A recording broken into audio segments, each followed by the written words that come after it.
Hi, I'm Ananya Gopalan, and I've been in the industry for over 10 years now. A little on my education, I did my graduation in pure science, and along with my graduation, I did a GNIT course covering the computer basics. So I started my career essentially with connecting computers and dumping software and teaching the teachers within a school how to use computers and stuff. Around that time, I got an offer to get into call centers, really, our BPO sector. And I spent the first 4 years of my careers in the call centers doing a variety of jobs like your sales, customer care, support, business development, and most of it was around people management and relationship management with business partners. The last 6 years of my career essentially has been spent in IT operations kind of an environment in banking sector. So I moved from your sales service sector into pure banking sector into IT, and I've done about the last 6 years over there. Core job was over there to lead the service delivery of application support and service desk kind of an environment across different geographies and across different time zones. So at this point in time, I'm providing consulting services in the capacity of principal consultant for the infrastructure management environment in a bank. Over here, one of the key responsibilities, and pretty new to this role, right? So one of the key responsibilities I have here is to define the continual improvement structure for the infrastructure environment. And obviously, Six Sigma has come to my rescue again. Many of you who are watching this video may be aware or may have heard this concept of DDDM. My introduction to Six Sigma was essentially way back in 2004 in the form of BPI, Business Process Improvements.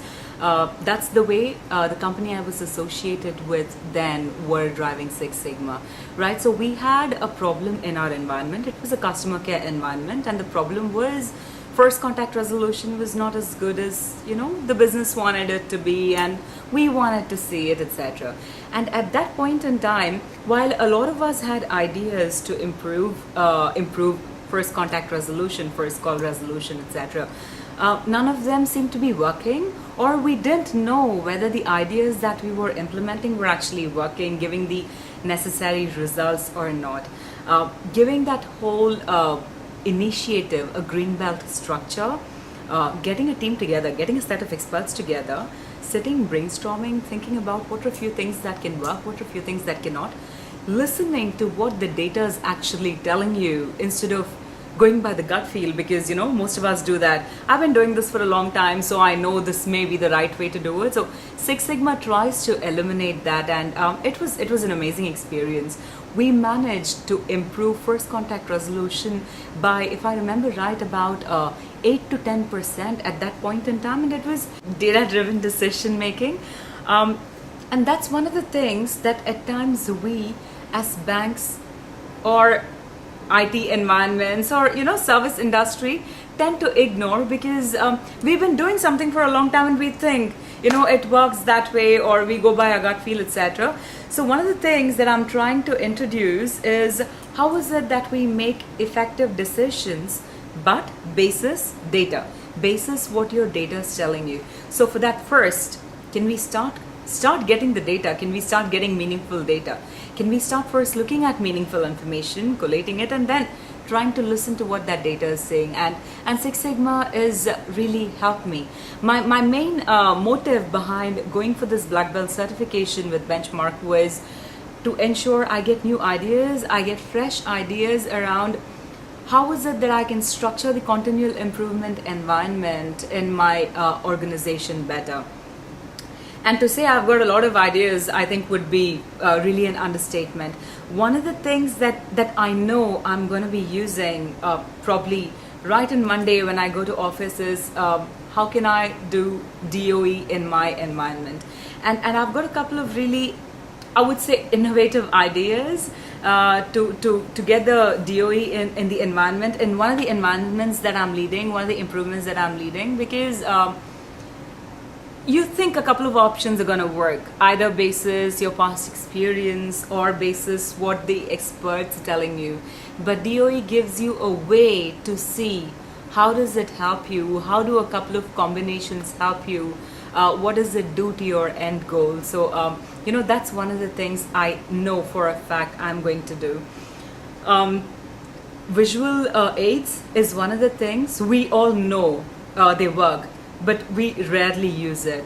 And I think one of the ways to embed that whole culture of Six Sigma or improvements within your organization or within the environment that you're in is by using the right visual aid.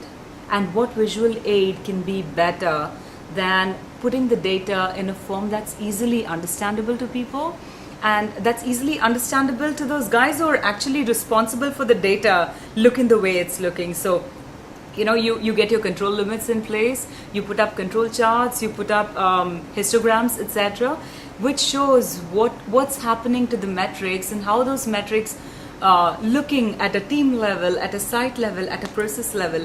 I think these things can be great motivators for teams to do a better job, to be informed first, to be aware of what's going on, or to be aware of how what they are doing manifests into something bigger, something better, something that the business or your customers or your partners really want to see.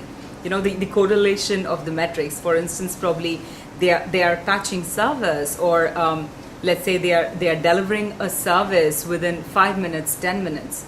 How is that impacting either the availability of the servers, or reduced downtime, or customer service from a delivery of service perspective? I think that correlation, if the engineers or analysts at the grassroots level understand, and they understand the impact they have on those bigger metrics like customer satisfaction or server availability or less downtime or less time between failures. I think we as consultants or people who are driving continual improvement have to a certain extent achieved our goals. It was huge. It was my first successful complete Six Sigma project, and I loved that experience. Moved on to, like I said, IT banking after that, and one of my responsibilities as a part of leading the application support and service desk environment was also to lead the quality function essentially for the entire environment. Many things that we do informally, really. I think Six Sigma just gives it a structure. And while a few of us may think, so what am I going to do with this structure? Is it redundant? Is the structure really needed? I really think the structure is needed. Let's take an example, something as simple as your affinity diagram. Probably you look at a few causes, you look at a few effects, and you think, how do they bucket? You bucket them somewhere. But affinity diagram actually helps you put them in logical buckets so that any person looking at it can understand what's going where. I think these 5 days have given me immense ideas on how I can do it. I'm pretty excited having gone through this black belt training and certification. And one of the things I'll tell you about my organization, we as an organization don't, for the lack of a better word, endorse Six Sigma. As in, we don't say we drive all our improvements through Six Sigma. But even in an organization like that, within just 2 months, I think to a certain extent, I have been able to get the Six Sigma culture without actually saying Six Sigma. So it's not about saying Six Sigma or black belt or green belt projects, etc. It's about the essence of what Six Sigma actually drives. So my message to those of you who are watching this video, I've been in organizations that endorse Six Sigma big time, but it stops right there. And I've been in organizations that really don't look at endorsing it, but then we have that essence of Six Sigma. And I think that can come through people who go for certifications like this, who go for courses like this, who build their knowledge, and who actually understand that Six Sigma can be used in any environment, starting from probably your garage or your kitchen to a complicated banking or service provisioning or obviously manufacturing industry. So all the best to all of you guys who are watching this video, and thanks for listening through to me.